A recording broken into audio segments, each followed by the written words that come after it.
Hello everyone, welcome back to Ninja Prep. This is Kapil Goyal, your educator and mentor for PG physics. तो आज का जो lecture है इसमें हम एक और सेट डिस्कस करेंगे पीवाईक्यूज का। इलेक्ट्रॉनिक्स का ये सेट होगा एंड हमेशा की तरह जिस तरह से हर लेक्चर के अंदर, हर पीवाईक्यू सेट के अंदर मैं आपको बहुत ईजी वे में समझाने की कोशिश करता हूँ क्वेश्चंस को। इस सेट में भी वैसा ही करेंगे, आपको ईजी वे में समझाने की कोशिश करेंगे ताकि आपको बहुत जल्दी बहुत सारी चीजें समझ में आ जाए। स्टार्ट करते हैं। सबसे पहला जो क्वेश्चन है उस क्वेश्चन में हमें बोला गया है कि एक कॉमन बेस कनेक्शन है। कौन सा कनेक्शन है? कॉमन बेस कनेक्शन है और करंट एम्प्लीफिकेशन फैक्टर दिया हुआ है 0.95, यानी कि अल्फा की वैल्यू गिवन है। अल्फा की वैल्यू कितनी है? 0.95। कॉमन बेस कनेक्शन है। एमिटर करंट हमें दी हुई है, एमिटर करंट वो कितनी दी हुई है? 0.9 मिली एम्पियर। तो बेस करंट की वैल्यू हमें बतानी है। ठीक है, कौन सा कनेक्शन है? Common base. तो for common base, for common base, common base के लिए क्या कंडीशन होती है कि बीटा इक्वल्स टू बनता है IC upon IE common base के लिए। तो IC की वैल्यू कितनी हो जाएगी? बीटा नहीं, अल्फा इंटू IE। ये वैल्यू कितनी हो जाएगी? ये हो जाएगी अल्फा इंटू IE। तो यहां से हो जाएगा अल्फा इंटू IE। तो IC की वैल्यू निकाल लो सबसे पहले। तो यहां लिखो 0.9 और IE की वैल्यू जो है 0.9 हो गई, अल्फा की वैल्यू हो गई 0.95। तो यहां से हमारे पास वैल्यू आ जाएगी IC की। ठीक है, IC की वैल्यू कितनी आ जाएगी? वो आ जाएगी 0.9 इंटू 0.95। तो ये हमारे पास आ गया 0.855 मिली एम्पियर। 855 मिली एम्पियर ये हमारे पास वैल्यू आ गई। किसकी? कलेक्टर करंट की आ गई। मैं बोला है बेस करंट बताओ। तो बेस करंट के लिए बीटा इक्वल्स टू क्या होता है? IC अपॉन क्या होता है? IB। ये कर सकते हैं एक तो, और एक हम ये लगा सकते हैं कि IE इक्वल्स टू IC और प्लस IB। तो यहां से मैंने वैल्यू निकाली है किसकी? IC की, जो कि कितनी आई है? 0.855। ये IE की वैल्यू है ना। ये तो IC की वैल्यू कितनी निकाली है? 0.9 है। IC की वैल्यू है 0.9 और IC की जो वैल्यू है वो है 0.855 प्लस IB। तो यहां से IB किसके इक्वल हो जाएगा? 0.9 माइनस 0.855। तो इसको सिंप्लीफाई करोगे तो ये 0.4045 बनेगा। तो यहां से बन जाएगा 45 म्यू एम्पियर। ठीक है, ये 45 म्यू एम्पियर, यानी कि ऑप्शन सी। तो एक तो तरीका ये है, ऐसे निकाल लो। दूसरा तरीका है बीटा की वैल्यू लगाओ। तो बीटा की वैल्यू पहले निकालनी पड़ेगी। तो बीटा किसके बराबर होता है? Alpha upon 1 minus alpha. यहां से बीटा निकालोगे, बीटा निकालने के बाद यहां पर वैल्यू रखोगे। IC की वैल्यू निकाल लिए तो उससे क्या निकल जाएगा? IB निकल जाएगा। वो तुम्हारी चॉइस है कि तुम कैसे सॉल्व करते हो। इससे थोड़ा सा और बड़ा हो जाएगा क्वेश्चन, और इससे करोगे तो क्वेश्चन जल्दी सॉल्व हो जाएगा। तो आंसर क्या आ जाएगा तुम्हारे पास? आंसर आ जाएगा C। नेक्स्ट क्वेश्चन पे आओ। नेक्स्ट क्वेश्चन में बोला है PN junction has a thickness of the order of. अब PN जंक्शन की जो थिकनेस है वो पूछी गई है। तो थिकनेस कैसे बताओगे? ये PN जंक्शन बनाया, ये PN जंक्शन बनाया। तो थिकनेस का मतलब है ये जो इंटरफेस है जहां पर ये मिल रहे हैं दोनों, ये पूछा है। तो ये जो थिकनेस होती है ये होती है 10⁻⁻6 मीटर। ठीक है, कितनी होती है? 10⁻⁻6 मीटर, यानी कि सही आंसर क्या आ जाएगा? C आ जाएगा। नेक्स्ट क्वेश्चन पे आइए। A digital gate having 2 inputs. अब यहां पर एक तो तरीका है सॉल्व करने का कि आप सभी जितने भी गेट्स दिए हैं उनके आउटपुट निकालो, पहला तरीका, जो कि बड़ा तरीका। दूसरा तरीका है कि अगर आपको गेट की प्रॉपर्टीज याद है तो ये क्वेश्चन चुटकियों में खत्म है। तो यहां पर हमें एक ट्रुथ टेबल बना के दी हुई है। उस ट्रुथ टेबल में अगर ध्यान से देखो तो जब भी कोई भी एक इनपुट जीरो है, कोई भी एक इनपुट जीरो है, तो आउटपुट जो आ रहा है वो हाई आउटपुट आ रहा है। आउटपुट क्या आ रहा है? हाई आउटपुट आ रहा है। तो ये प्रॉपर्टी किसकी होती है? नैंड गेट की प्रॉपर्टी होती है। नैंड गेट की प्रॉपर्टी क्या होती है? नैंड गेट के लिए for any input zero, any input zero और लो इनपुट, जीरो और लो इनपुट, आउटपुट इज 1 और हाई। आउटपुट क्या होगा? 1 और हाई। तो ये जो प्रॉपर्टी दिख रही है मेरे को यहाँ पर, ये टेबल दिख रही है, इस टेबल में ये सारा किसके लिए दिख रहा है, नैंड गेट के लिए दिख रहा है। तो सीधा सीधा आंसर लगा दूंगा नैंड गेट। मैं फिर कह रहा हूँ इसको करने के दो तरीके हैं। एक ये है कि आपको प्रॉपर्टी याद हो, प्रॉपर्टी याद है तो ये फिर बहुत लंबा चौड़ा करने की जरूरत नहीं है, नहीं तो फिर सारा करो। पहले और के लिए ट्रुथ टेबल बनाओ, एंड के लिए ट्रुथ टेबल बनाओ, नॉर के लिए ट्रुथ टेबल बनाओ, नैंड के लिए बनाओ। होने को तो उससे भी होगा ही होगा, पर उससे बड़ा हो जाएगा जबरदस्ती। जहां तुम्हारे 4 से 5 मिनट, और भी हो सकता है कि ज़्यादा ही लग जाए, वो टाइम तुम्हारा चला जाएगा। और जब अगर तुम्हें प्रॉपर्टी याद है तो वो जो तुम्हें एक्स्ट्रा टाइम खर्च कर रहे हो वो यहाँ पर कंपनसेट हो जाएगा दूसरे क्वेश्चंस में। नेक्स्ट क्वेश्चन पे आ जाओ। नेक्स्ट क्वेश्चन में बोला है the forbidden band is 1.1 electron volt in silicon. अब फॉरबिडन बैंड क्या होता है, एक हमारे पास होता है वैलेंस बैंड और एक होता है हमारे पास कंडक्शन बैंड। तो ये होता है कंडक्शन बैंड और ये होता है वैलेंस बैंड। इन दोनों के बीच का जो गैप है उसको हम बोलते हैं forbidden gap, forbidden energy gap. तो फॉरबिडन एनर्जी गैप जो कंडक्टर होते हैं उनके लिए होता है 0। इंसुलेटर के लिए इसकी वैल्यू बहुत ज़्यादा होती है, 5 इलेक्ट्रॉन वोल्ट से भी ज़्यादा होती है। और जो सेमीकंडक्टर है उसके लिए इसकी वैल्यू कम होती है। यानी कि सेमीकंडक्टर बिहेव करेगा इंसुलेटर की तरह भी और कंडक्टर की तरह भी, डिपेंड करेगा टेम्परेचर के ऊपर। तो E जो है E उसकी वैल्यू होती है hc/λ, एनर्जी की hc/λ। और अगर इलेक्ट्रॉन वोल्ट में एनर्जी आप लिख रहे हो तो इसका स्टैंडर्ड फॉर्मूला आप लिख सकते हो क्या, 12400/λ। ये किस में, आर्मस्ट्रॉन्ग में। और अगर आपको नैनो में लिखना है तो नैनो में ये फॉर्मूला होता है इलेक्ट्रॉन वोल्ट 1240/λ और ये नैनोमीटर। तो तुम्हें जो आंसर निकालना है वो नैनोमीटर में निकालना है। तो नैनोमीटर में निकालना है तो ये वाला फॉर्मूला यूज कर लो। तो यहां से लैम्बडा nm ये हो जाएगा 1240 और यहां इससे डिवाइड कर दिया E से। E की वैल्यू कितनी है, E की वैल्यू है 1.1, तो ये हो जाएगा 1240/1.1। तो सॉल्व करोगे तो 1200 के आसपास ही आंसर आ रहा है। तो ये आंसर आ जाएगा 1200 nm। तो आंसर क्या आ जाएगा 1200। ये 1200 है भाई, है ना, ये 200 जैसा दिख रहा है, ये 1200 ही लिख देता हूं मैं इसको। तो आंसर क्या आ जाएगा 1200 nm। तो ये आंसर आ जाएगा विच इज ऑप्शन डी। तो डी इसका करेक्ट आंसर हो जाएगा। नेक्स्ट क्वेश्चन पे आ जाओ। सोलर सेल क्या होता है, सोलर सेल पीएन जंक्शन होते हैं। सोलर सेल इस तरह के पीएन जंक्शन होते हैं जो कि लाइट एनर्जी को इलेक्ट्रिक एनर्जी में कन्वर्ट करते हैं। इसको फोटोवोल्टिक सेल भी कहते हैं, also called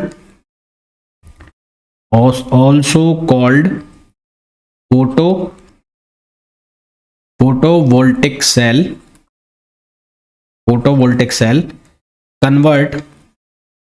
convert light energy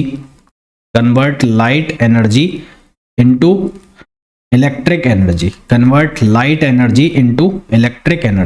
light energy को किस में कन्वर्ट करते हैं, इलेक्ट्रिक एनर्जी में कन्वर्ट करते हैं। क्या होते हैं, पीएन जंक्शन होते हैं। ध्यान रखना सोलर सेल क्या होते हैं, पीएन जंक्शन होते हैं। नेक्स्ट क्वेश्चन पे आ जाओ। ट्रांजिस्टर हैविंग अल्फा की वैल्यू गिवन है, कितनी है अल्फा की value 0.975। Negligible reverse saturation current is operated, यानी कि ICBO की जो वैल्यू है वो 0 है। मैंने कैसे बचाना, यहाँ पर माइनर करंट दी हुई है और कॉमन बेस के केस में होता है अल्फा, इसलिए यहाँ पर मैंने लिखा ICBO की वैल्यू कितनी है 0 है। Operated in common emitter configuration, यदि इसको कॉमन एमिटर कॉन्फ़िगरेशन में चलाया जाता है तो IB की जो वैल्यू है वो कितनी आ जाती है 250 म्यू एम्पियर। IC की वैल्यू बतानी है। तो कॉमन एमिटर कॉन्फ़िगरेशन के लिए IC किसके बराबर होता है, वो होता है IB into beta plus ICEO। ICEO का मतलब होता है लीकेज करंट। ये कौन सी करंट होती है, ये होती है leakage current.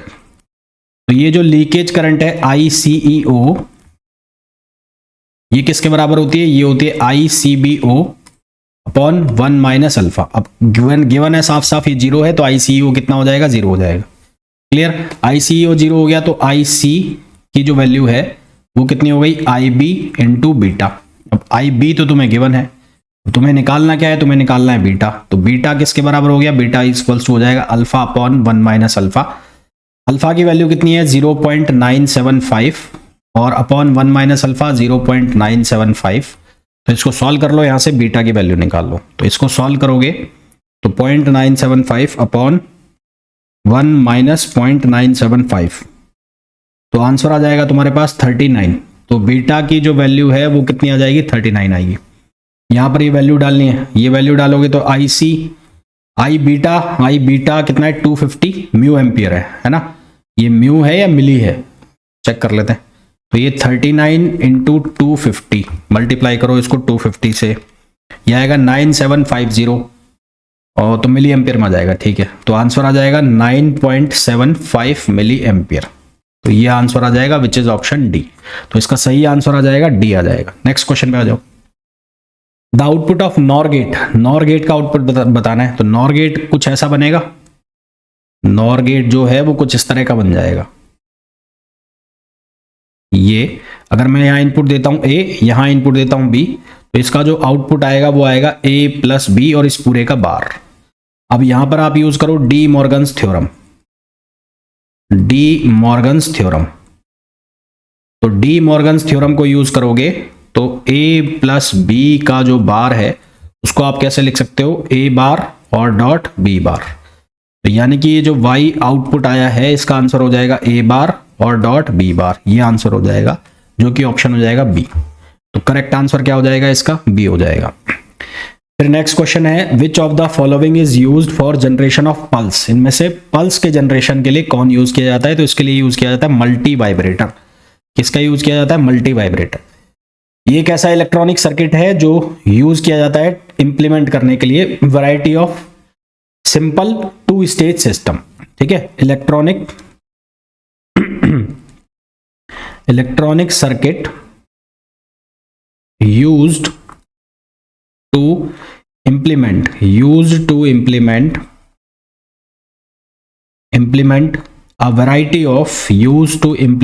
a variety of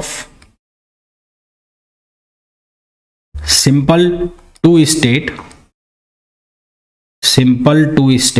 system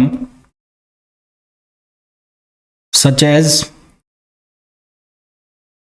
as oscillator, है ना, such as oscillator and flip flop.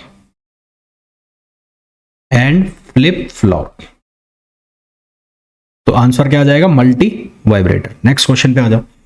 Which of the following mesophase of a liquid crystal can be used as a temperature sensor. अब इसका मैंने भी आंसर निकाला है, चिरेल pneumatic, ये answer आएगा इसका। नेक्स्ट क्वेश्चन पे आ जाओ। Avalanche effect occurs in PN junction usually when. देखो पीएन जंक्शन का जो कैरेक्टरिस्टिक कर्व है वो बना लेते हैं। तो इसका जो कैरेक्टरिस्टिक कर्व है वो कुछ इस तरह का बनता है। यहां पर आएगा मिली एम्पियर में करंट, यहां पर आएगा म्यू एम्पियर में, ये होगी फॉरवर्ड करंट और ये होगी रिवर्स करंट आई आर। यहां पर होगा वोल्टेज, तो ये होगा फॉरवर्ड वोल्टेज फॉरवर्ड, और ये कौन सा होगा, ये होगा रिवर्स। और यहां से ये इस तरह का डायग्राम बनेगा। ये तो बनेगा किसके लिए, जीनर ब्रेकडाउन के लिए, जो कम ही वोल्टेज पे मिल जाएगा। और ये बनेगा किसके लिए, अवलांच के लिए। और फॉरवर्ड के लिए कर्व जाता है इस तरह का। तो फॉरवर्ड का तो एक पर्टिकुलर डिस्टेंस तक लीनियर है, उसके बाद नॉन लीनियर हो जाता है। और यहां पर अगर ये देखो तो ये है जीनर ब्रेकडाउन, यहां पर मिल रहा है आपको जीनर ब्रेकडाउन, और यहां पर आपको मिल रहा है अवलांच ब्रेकडाउन। तो दोनों में से ज्यादा वैल्यू किस में आ रही है, अवलांच में आ रही है। अवलांच में डिप्लेशन लेयर क्या होगी, थिक होगी। तो सही आंसर हमारे पास क्या आ जाएगा, सही आंसर आ जाएगा A. Next question, n type semiconductor is obtained by doping germanium. अब एन टाइप सेमीकंडक्टर अगर आपको बनाने हैं तो एन टाइप के लिए जो डोपिंग होगी, एन टाइप के लिए वो डोपिंग होगी पेंटावेलेंट। किस तरह की डोपिंग होगी, पेंटावेलेंट। पेंटावेलेंट के एग्जाम्पल जो हो जाते हैं वो कौन कौन से हो जाते हैं, arsenic,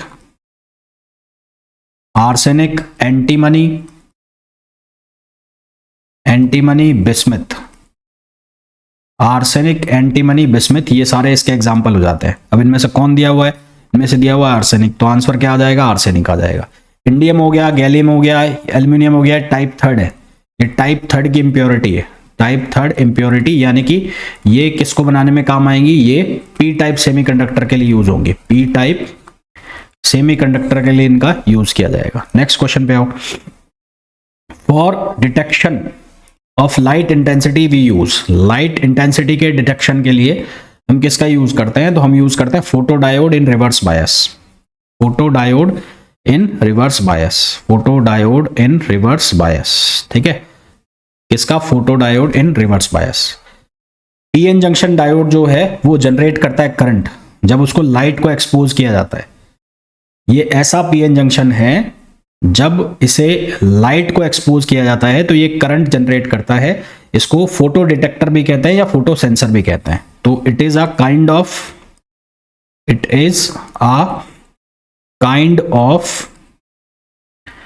PN junction diode, kind of PN junction diode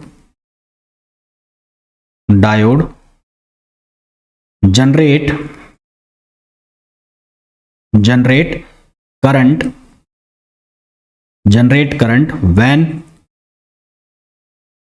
exposed to light, also known as photo detector और फोटो सेंसर, फोटो डिटेक्टर और फोटो सेंसर। क्वेश्चन का आंसर आ जाएगा डी। नेक्स्ट क्वेश्चन पे आओ। Sweep voltage used in CRO, CRO में जो sweep voltage use होता है उसमें जो टूथ होते हैं वो कैसे होते हैं, वो टूथ होते हैं 100 टूथ, 100 आरी के जैसे, है ना, 100 टूथ किसके जैसे, आरी के जैसे, मतलब ये जो टूथ्स होंगे वो कुछ इस तरह से दिखाई देंगे, इस तरह से टूथ्स होंगे। तो 100 टूथ्स, जो सही आंसर हो जाएगा वो कौन सा हो जाएगा, सी। नेक्स्ट क्वेश्चन पे आ जाओ। Which of the following gate is universal gate, universal gate का मतलब ऐसे गेट जिनसे कि बाकी के जो गेट्स हैं वो भी बनाए जा सके। तो यूनिवर्सल गेट्स जो होते हैं, यूनिवर्सल गेट्स के एग्जांपल होते हैं हमारे पास नॉर गेट और नैंड गेट। अब यहां पर हमें कौन सा दिया हुआ है, यहां पर हमें दिया हुआ है नॉर, तो नॉर कौन सा गेट हो गया, यूनिवर्सल गेट हो गया। तो हमारे पास जो इसका आंसर आ जाएगा वो कौन सा आ जाएगा, वो आ जाएगा नॉर गेट, इसका आंसर आ जाएगा, यानी कि ऑप्शन बी। नेक्स्ट क्वेश्चन पे आ जाओ। The current through a PN junction is given by, तो पीएन जंक्शन से जो करंट दी जाती है उसकी वैल्यू होती है I equals to I not e power eV upon k T minus 1। जहां आई नॉट होता है वो होता है रिवर्स करंट, तो इसका आंसर आ जाएगा हमारे पास डी। तो इसका जो आंसर आ जाएगा वो क्या आ जाएगा, डी आ जाएगा। नेक्स्ट क्वेश्चन पे आ जाओ। Which of the following is false, इनमें से कौन सा गलत है। तो ए का प्रोडक्ट कराओ ए से 1 से, तो क्या मिलेगा, ए मिलेगा, है ना। 1.1 क्या मिलने वाला है, 1, तो A.1 क्या मिलेगा, ए मिलेगा। ए बार 1 का 0 से करोगे तो क्या आएगा, 0 आएगा, तो यही गलत लिखा हुआ है, तो ये गलत लिखा हुआ है। फिर a प्लस ए बार करोगे तो क्या मिलेगा, 1 मिलेगा, सही है। a प्लस 1 करोगे तो क्या मिलेगा, 1 मिलेगा। तो हमारे पास जो इसका रॉन्ग आंसर आ गया वो कौन सा आ गया, ऑप्शन बी। यहां पर जो आंसर आना चाहिए था वो क्या आना चाहिए था, 0, और यहां पर क्या दिया हुआ है, ए बार या ए कॉम्प्लीमेंट इक्वल्स टू 1, जो कि गलत है। नेक्स्ट क्वेश्चन पे आ जाओ। Eight normal room temperature the band gap of GaAs, gallium arsenide जो है उसका रूम टेम्परेचर पर उसका बैंड गैप यानी कि एनर्जी गैप कितना होगा, तो वो उसका होता है 1.43, और सिलिकॉन का अगर आपसे पूछा जाए तो उसका होता है 3.26, तो इसका कितना होगा 1.43। याद रखने वाले क्वेश्चन है 1.43। अगर आपसे सिलिकॉन का पूछा जाए तो सिलिकॉन का आएगा 3.26। नेक्स्ट क्वेश्चन पे आ जाओ। LED made using gallium arsenide emit radiation in infrared region, gallium arsenide से जो एलईडी बनती है जब उससे रेडिएशन एमिट होते हैं तो वो रेडिएशन इंफ्रारेड रीजन में जाते हैं। किस में जाते हैं, इंफ्रारेड रीजन में जाते हैं, जिसकी जो वेवलेंथ होती है वो 850 से 940 nm तक होती है ना। मैं लिख भी देता हूं विद वेवलेंथ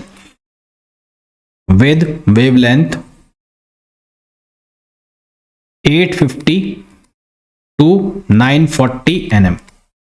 जो वेवलेंथ होती है वो 850 से 940 nm तक की इसकी वेवलेंथ होती है।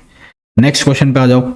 When negative current feedback is used N amplifier, जब नेगेटिव करंट फीडबैक एम्पलीफायर में यूज करेंगे तो उस केस में क्या होता है, जो उसका इनपुट इंपीडेंस है वो तो क्या होता है, डिक्रीज होता है। तो इनपुट इंपीडेंस तो होगा डिक्रीज, Zn प्राइम, और ये Zn ये हो जाएगा 1 प्लस ए बीटा, ये तो हो गया डिक्रीज।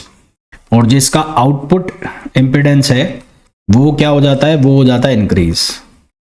और जबकि आप वोल्टेज एम्पलीफायर का यूज करोगे, वोल्टेज एम्पलीफायर का, वोल्टेज में इनपुट इंक्रीज होता है और आउटपुट डिक्रीज होता है, करंट में ये उल्टा है। तो यहां हमारे पास सही आंसर कौन सा आ जाएगा, ए, यानी कि इंक्रीज। नेक्स्ट क्वेश्चन पे आ जाओ। Which of the following can not be consequence of negative feedback amplifier. Negative feedback amplifier से बैंडविड्थ इंक्रीज होता है। बैंडविड्थ को कैसे लिखते हो, beta equals to beta not 1 plus A beta, ये बी है बी, तो बैंडविड्थ इंक्रीज होगा। इनपुट इंपेडेंस इंक्रीज होगा, input impedance Z n prime Z in 1 plus A beta, ये इंक्रीज होगा। फिडेलिटी इंक्रीज होगी। नॉइज जो है वो इसकी डिक्रीज होती है, यहां पर लिखा हुआ है इंक्रीज। नॉइज जब आप निकालते हो, नॉइज के लिए निकालते हो, तो नॉइज जो है A N O equals to A N on 1 plus A beta, तो ये क्या हो रहा है, डिक्रीज हो रहा है। तो इसका सही है जो आंसर है कि जो गलत मतलब कि इसमें लिखा हुआ है कि नॉइज इंक्रीज होगी पर वो नॉइज को डिक्रीज करता है। Which of the following is not the basic logic gate. इनमें से कौन बेसिक लॉजिक गेट नहीं है। देखो, और जो है वो बेसिक लॉजिक गेट है, नॉट बेसिक लॉजिक गेट है, एंड बेसिक लॉजिक गेट है, एक्सॉर जो है और है ना, ये बेसिक लॉजिक गेट नहीं है, कॉम्बिनेशन ऑफ गेट से बना हुआ है। तो इसका सही आंसर आ जाएगा सी। ठीक है, तो ये थे इलेक्ट्रॉनिक्स का पहला सेट। बाकी के सेट्स भी रेगुलरली आते रहेंगे, तो अगले 4-5 दिनों में, 5-6 दिनों में हम इलेक्ट्रॉनिक्स को कवर करेंगे। जैसे पहले हमने न्यूक्लियर फिजिक्स को कवर किया, अब हम कवर करेंगे किसको, इलेक्ट्रॉनिक्स को। तो मिलते हैं नेक्स्ट वीडियो में। Till then, thank you, bye bye.